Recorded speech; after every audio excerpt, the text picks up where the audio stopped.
Selamat pagi, saya sekarang berada di Kota Lamongan.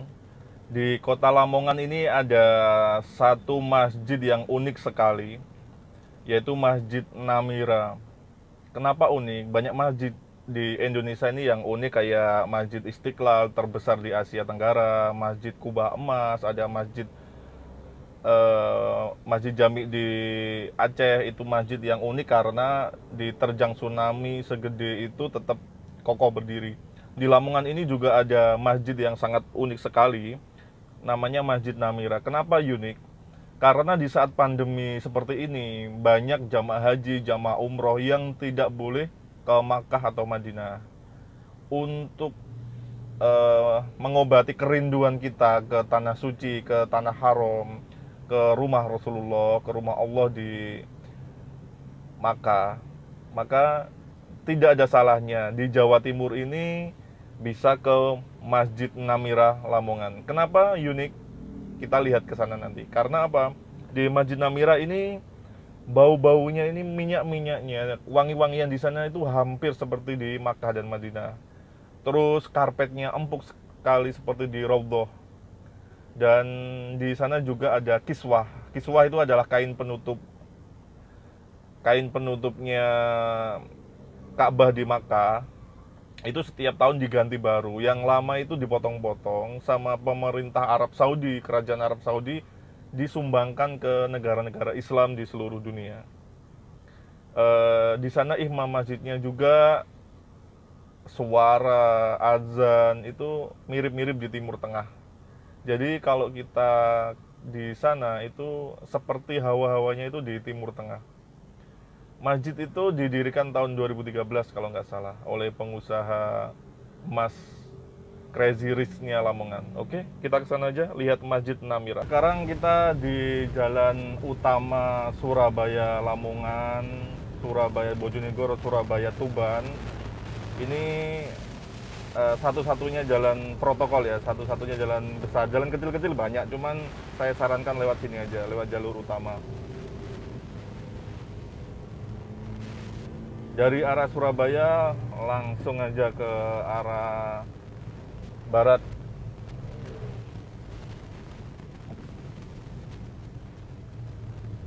Ya, ini ya. Kita belok ke Jalan Veteran. Kalau ada Tugu ini langsung belok ke arah Jalan Veteran.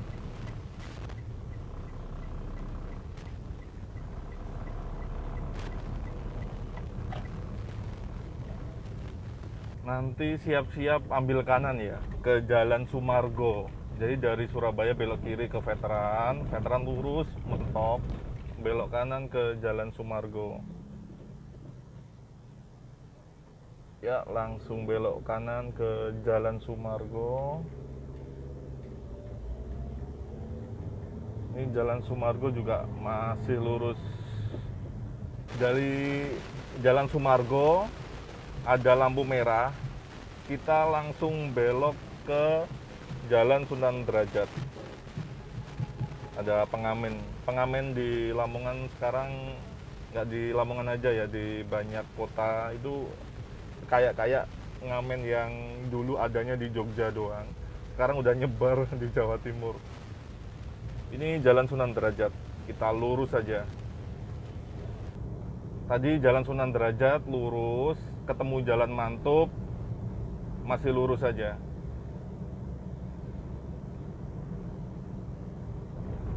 Setelah ada gapura, kelihatan ya di depan, kelihatan gapura. Ini belok kanan, ya. Kita belok kanan. Sebelum gapura kita belok kanan. Ya ini dia, ada tulisan Namira. Ini parkirnya luas banget.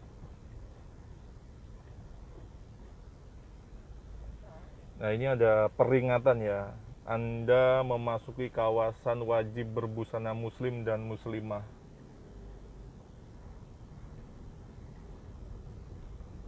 Kelihatan menaranya yang tinggi banget.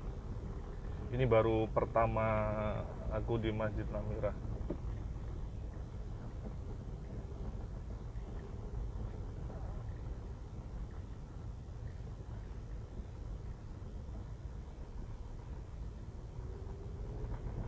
Diarahin ke kanan.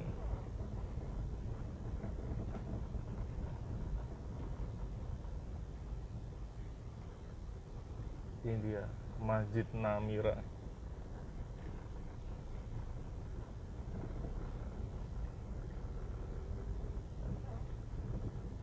Karena ini pagi hari, ini ada yang foto-foto ya, foto-foto pernikahan.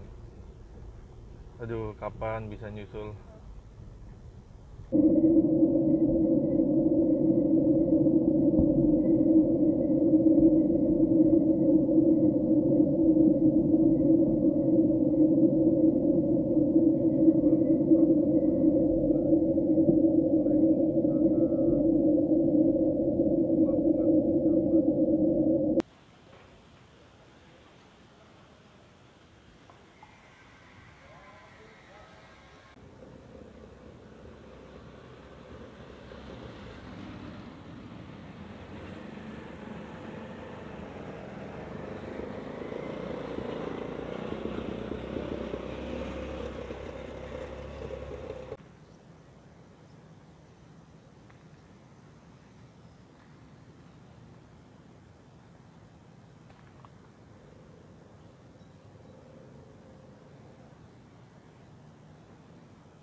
Kali Masjid Namira tampak dari depan. Nanti kita coba masuk ya. Subhanallah.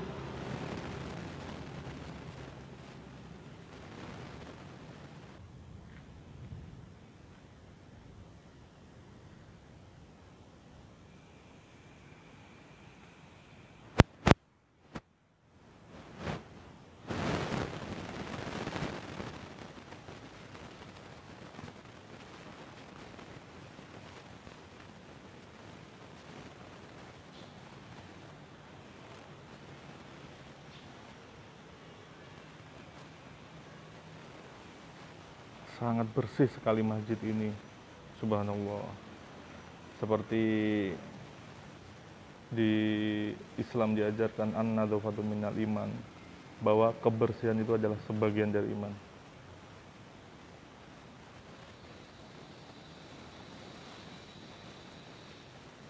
Ini ada peringatan, handphone harus dimatikan, jamaah berusaha menunaikan sholat berjamaah dengan imam Masjid Namira.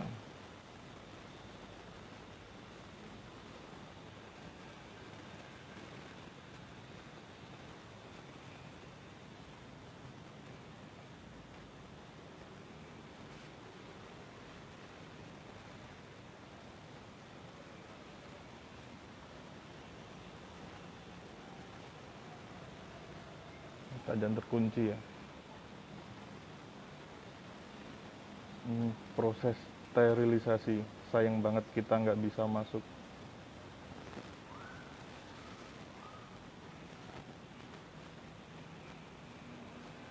Itu kelihatan ya, itu adalah potongan kiswah ya, kain penutup di Ka'bah di Masjidil Haram.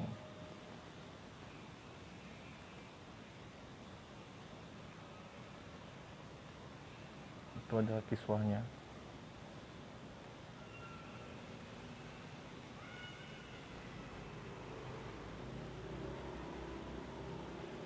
Subhanallah, bagus. Ini bergaya modern minimalis, yaitu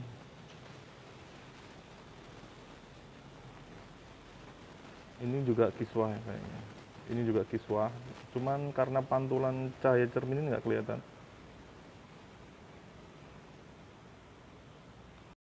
Ini kota infak. Karena ini masjid modern, jadi infak, yang mau infak silahkan klik scan barcode di ini ya. Bisa link aja, bisa pakai Mandiri Syariah. Masjid Namira diresmikan tanggal 1 Muharram atau 02 Oktober 2016 sebelum Masehi. Kelihatannya, ini adalah potongan siswa yang ditaruh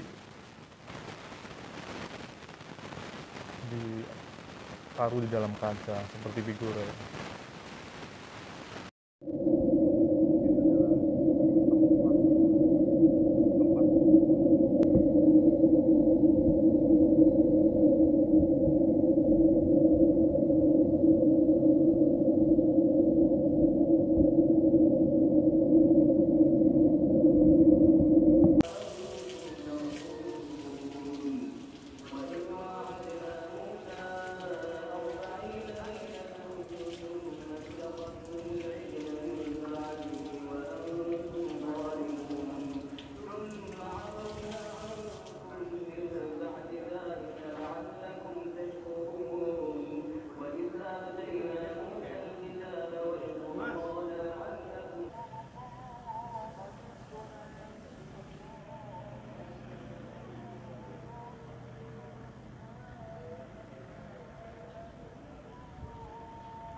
Iya Pak.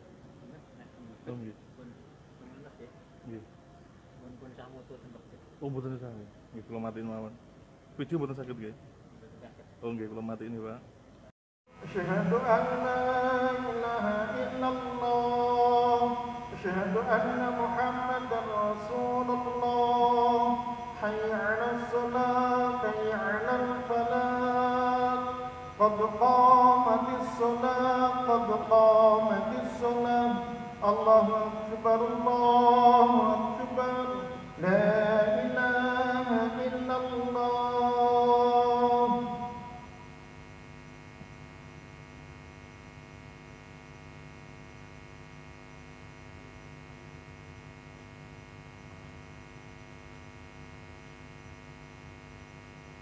وعبده واستقيموا وتراصوا mohon softnya lurus dan berikan mohon diberi jarak antara jemaat.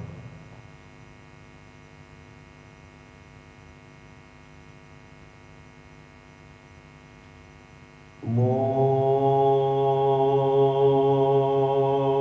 Akbar.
الله أكبر.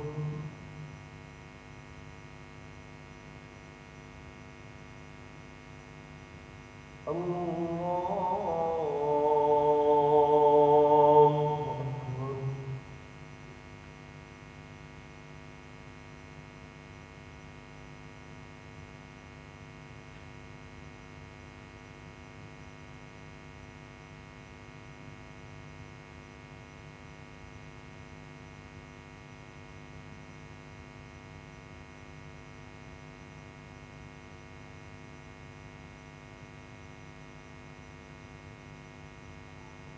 الله أكبر.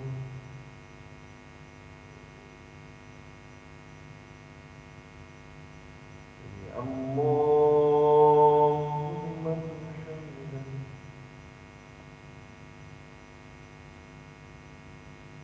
الله أكبر.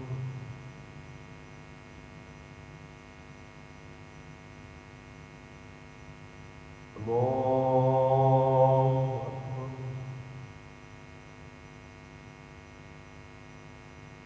الله أكبر.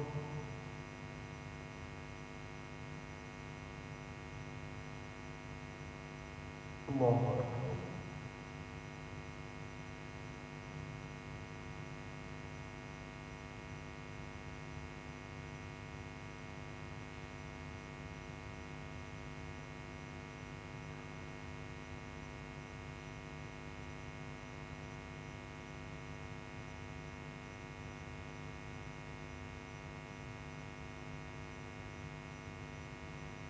الله أكبر.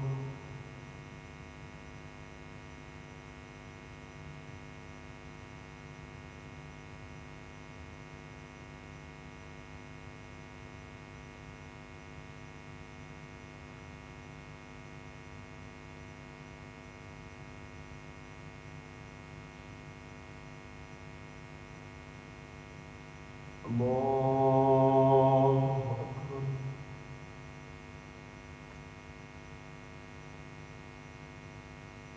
سمع الله لمن حمده.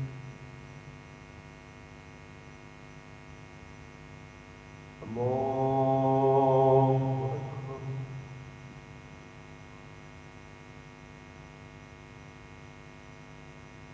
الله أكبر. الله أكبر.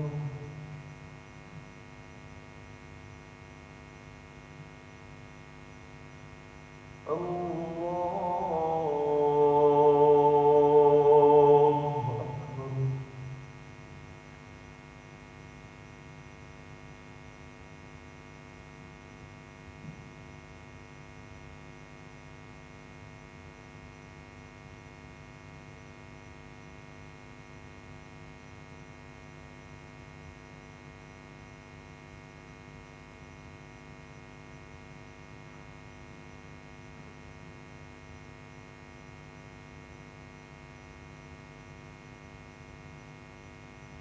الله أكبر.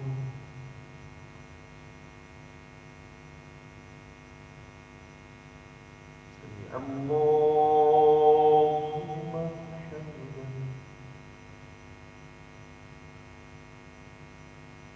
الله أكبر.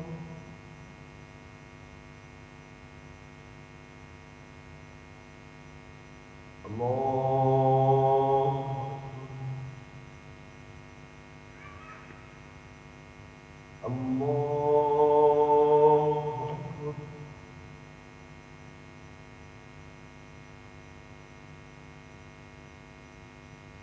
الله أكبر.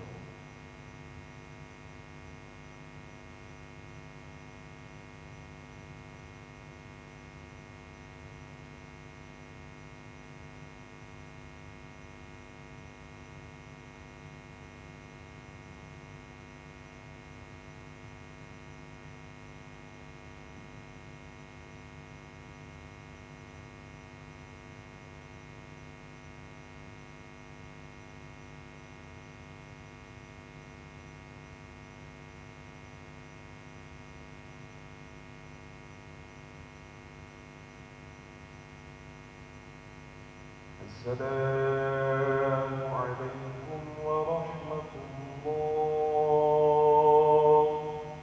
السلام عليكم ورحمة الله.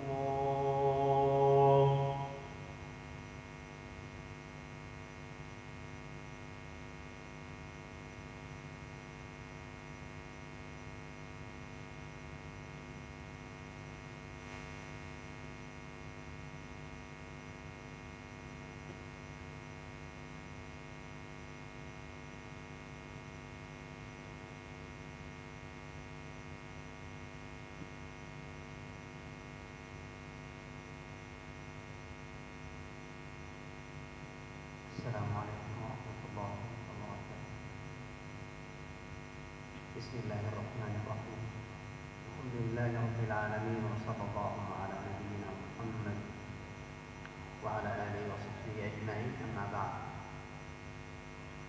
من السنة التي ندبنا إليها النبي صلى الله عليه وسلم في يوم الجمعة قراءة سورة الكهف، وقد جاء في فضل قراءة هذه السورة في يوم الجمعة حديثين.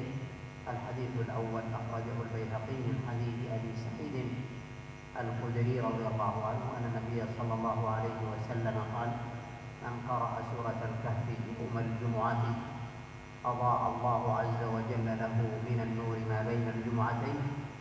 وهذا النور هو الخير والبركة والتوفيق والهداية والسداد طوال الأسبوع أو بين الجمعتين. والحديث الثاني أخرجه مسلم من حديث أبي الدرداء رضي الله عنه أن النبي صلى الله عليه وسلم قال: من حفظ 10 آيات من أول سورة الكهف عصم من الدجال، أي حفظ من فتنة الدجال. وهذه السورة العظيمة فيها من الفوائد الكثير والكثير، ولعلنا إن شاء الله نذكر بعضا من هذه الفوائد المستفادة من سورة الكهف. Bismillahirrahmanirrahim. Alhamdulillah wassalatu wassalamu ala Rasulillah wa la haula wa la quwwata illa billah. Jemaah sekalian yang dimuliakan dan dirahmati oleh Allah Subhanahu wa taala, di antara sunnah-sunnah yang diajarkan dan disyariatkan oleh Nabi sallallahu alaihi wasallam ketika seorang muslim sudah masuk di hari Jumat atau malam Jumat, yaitu adalah membaca surat Al-Kahf, baik itu secara hafalan ataupun dibaca dari mushaf Al-Quran Al-Karim. Dan di antara keutamaan-keutamaan membaca surat Al-Kahfi pada hari Jumat atau pada malam Jumat, kita akan sebutkan 2 daripada keutamaan-keutamaan membaca surat Al-Kahfi di hari Jumat. Yang pertama, jemaah sekalian rahimakumullah, adalah satu hadis yang diriwayatkan oleh Imam Al-Baihaqi dari sahabat Abu Sa'id Al-Khudri radhiyallahu anhu. Rasul sallallahu alaihi wasallam bersabda, barang siapa yang membaca surat Al-Kahfi pada hari Jumat atau malam Jumat, maka Allah Subhanahu wa taala akan jadikan baginya cahaya yang terang benderang di antara 2 Jumat tersebut. Maksudnya adalah di antara Jumat dia membaca surat Al-Kahfi sampai Jumat setelahnya. Apa maksud daripada cahaya ini? Cahaya tersebut yaitu adalah cahaya taufik, cahaya untuk melihat kebenaran, yaitu kemudian kasih sayang dari Allah Subhanahu wa taala, dan cahaya yang diberikan oleh Allah Subhanahu wa taala untuk menjadi petunjuk bagi hamba tersebut selama 1 pekan tersebut atau di antara 2 Jumat tersebut. Dan keutamaan yang kedua, jemaah sekalian rahimakumullah, adalah satu hadis yang diriwayatkan oleh Imam Muslim dari sahabat Abu Darda radhiyallahu anhu. Nabi sallallahu alaihi wasallam bersabda, barang siapa yang menghafalkan 10 ayat yang pertama dari surat Al-Kahfi.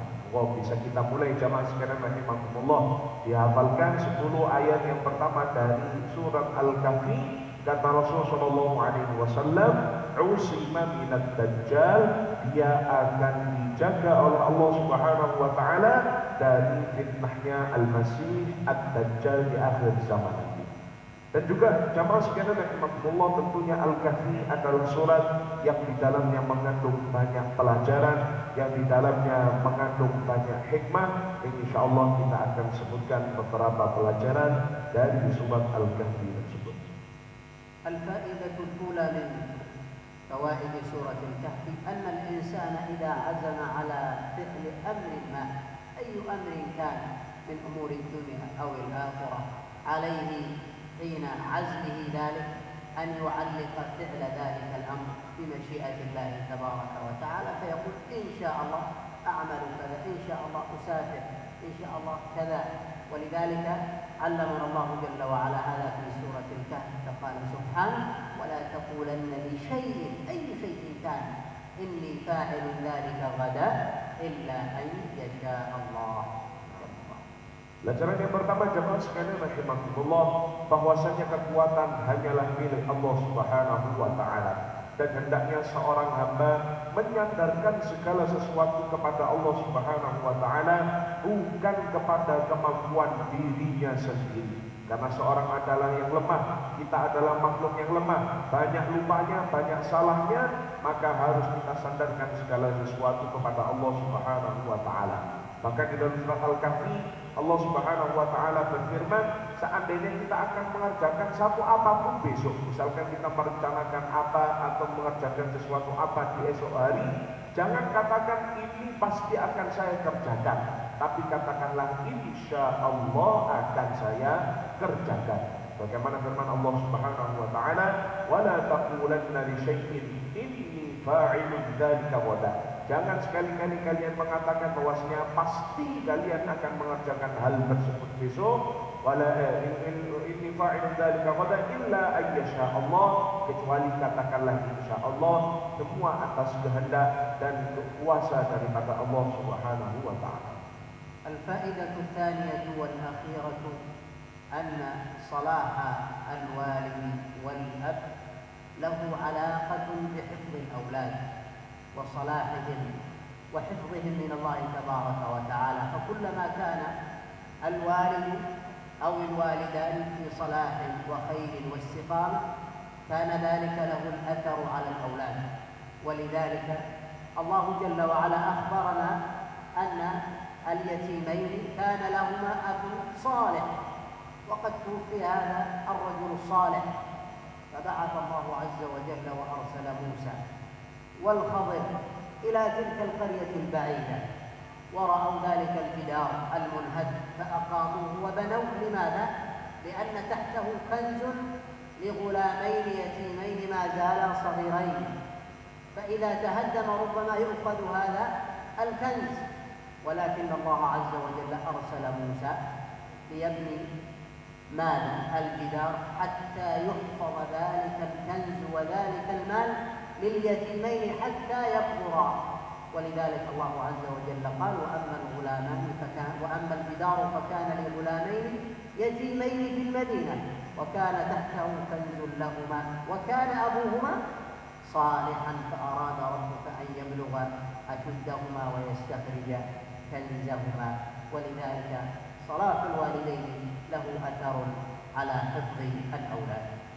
Pelajaran yang terakhir jamaah sekalian rahimakumullah pada kesempatan siang hari ini adalah ketika seseorang ingin keselamatan anaknya di dunia akhirat, ingin keselamatan cucu dan keturunannya untuk dunia akhirat, maka harus dimulai dari seorang tersebut untuk menjadi baik terlebih dahulu, untuk menjadi soleh terlebih dahulu, agar Allah Subhanahu wa taala menjaga anak keturunannya. Tidak hanya anaknya saja, tapi cucu-cucunya dan keturunannya semuanya akan dijaga oleh Allah Subhanahu wa taala kalau pendahulunya itu soleh.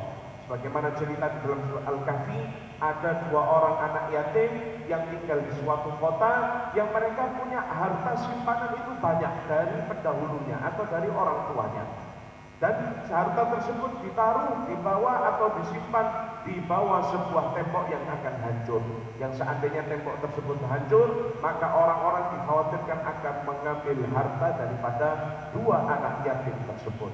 Tetapi Allah Subhanahu wa taala bahkan sampai mengutus dua manusia terbaik saat itu, yaitu Nabi Khidir dan Nabi Musa, hanya untuk memperbaiki tembok tersebut.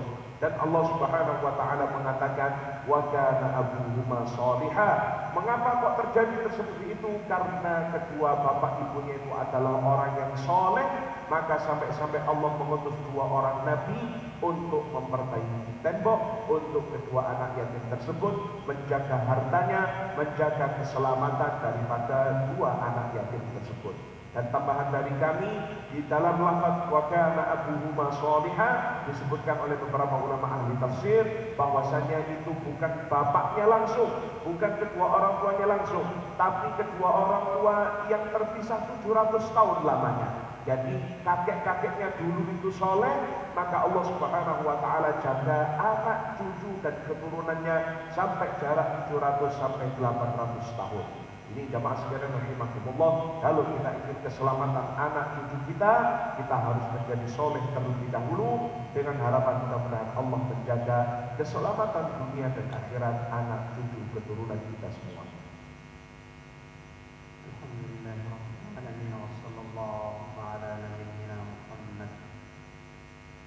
اللهم يا ذا الجلال والإكرام أصلح لنا ديننا الذي هو عصمة أمرنا، وأصلح لنا دنيانا التي فيها معاشنا، وأصلح لنا آخرتنا التي إليها معادنا، واجعل الحياة زيادة لنا من كل خير، واجعل الموت راحة لنا من كل شر يا رب العالمين.